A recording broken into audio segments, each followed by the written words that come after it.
حەلەبچەیە پاکڕەوان گەلۆکیە ئێ ئەف گۆرانە ولۆ چێکری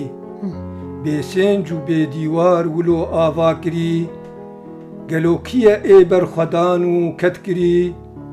ji dil û can tekoşîn û xebat kirî makî bûn yên bêhna sêva kirî hêdî hêdî ji jiyanê oxir kirî gelokî bûn yên ji mirinê gelokî bûn yên ji mirinê re tilîlî dan deşt û çiya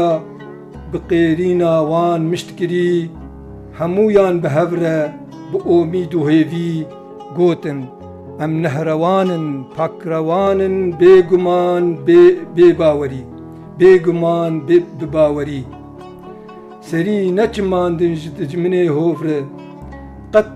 neçimandin her û her berz û bilind bi navdarî bêpoşmanî bi navdarî bêpoşmanî